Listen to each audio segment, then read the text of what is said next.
In this section here, we're going to look at the finish line table and what all is involved with that. The finish line table, I typically set it up about 5 to 10 feet, maybe even 20 feet past the finish line. That makes it to where all of us, if we got two people coming side by side, we got plenty of time to see who won, and then once we saw who won, still be able to see their bib number. It's just an easier setup, a little bit further past the finish line. First thing we'll look at is the laptop. Any version of Windows except for Home Basic will work.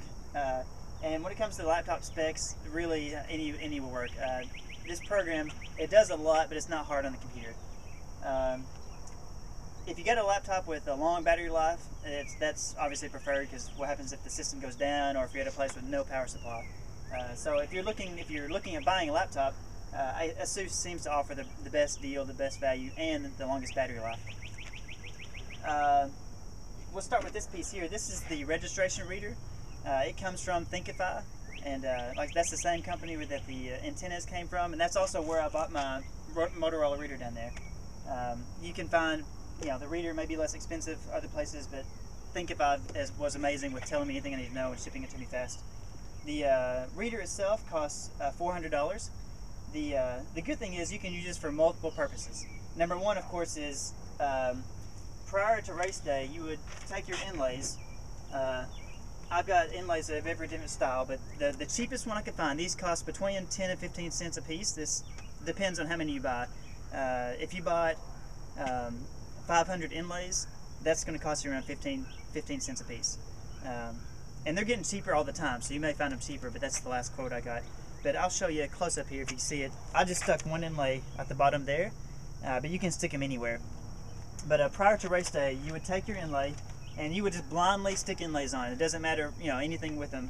And then after you get the inlays on, you would take each bib number, and I just kind of lay it on there. And in the software, you can say, okay, that's 31, right to it. And you stick another one on, okay, 32, right to that. And it moves pretty quick. So you get your stack of bibs. These inlays don't go bad. You can keep them in storage for years, pull them out, and they still work. So pretty cool. And by the way, the adhesive on the inlays is pretty stout. When I start to tear it off, it actually starts taking the coloring, and it's on there really good. So there's some questions, of course, about what if it's raining and sweaty. I've never had any problem with them coming off. So we've talked about the other purposes for the reader. The other thing that is so on race day, before race day, you set up all your bibs. If you needed to assign some bibs on race day for some reason, you could. But on race day, typically the way it would be used is you would set it up, and when your pre-registration table comes or your race day registration table comes, you could, if you've got a goodie bag with the bib number in it, you pretty much, as you're handing it to the person, the software will pop up what bib number that was. And so if you know that's supposed to be bib number 31, chip number 31 shows up, he's good to go. If nothing reads, or if you get the wrong number, you know that something's wrong there. So nice. That's another nice feature. The last feature that I made it do is, these cables, by the way, come in many different lengths. I don't have a very long one here, but you can set this up as another backup to your chip timing system. So I mean, it's a RFID reader just like that one is, except for it's just got a smaller antenna. I think you can even buy the antennas to where it reads a lot further. This reads about 6 feet out, so it actually does a pretty good job at the finish line. So if this whole system went down, you could actually use this and either just set it on a stand somewhere, or you can have someone in the finish line area kind of rubbing each bib number just to make sure you got it. It didn't have to actually rub on it, but they just kind of swipe it close and make sure it's there. So that's another nice backup system to this system. And this is USB powered, so even if everything went down and all you're going off of was the laptop battery, this will still work as your chip timing system. Really cool. The printer, the cheapest I could find, the easiest to use, is the Dell laser printer. I prefer laser over inkjet, because inkjets, the ink dries out, so if you're using this only for a race timing printer, you may want to keep it in storage for a week or two till your next race, and that could be a problem for the ink. So Dell laser printer, HP, a bunch of companies make them. I like Dell. This was, I think I got it on sale for $85. Regular price is around $95. So that's the printer. Next we'll look at the camera. Now this is, my software will work with pretty much any SLR camera. You just hook it up, and by the way, all this stuff I'm showing you, the Motorola reader, the Thinkific, there's just no configuration at all. You just plug it in and the software works with it. So the Canon camera, if you have an SLR Canon camera, you can actually download the free trial on my website, plug it in, and just see if it works. As soon as you capture a finishing time, if it takes a picture, you know you're good. But with the Canon camera, you can actually buy from Best Buy or different websites.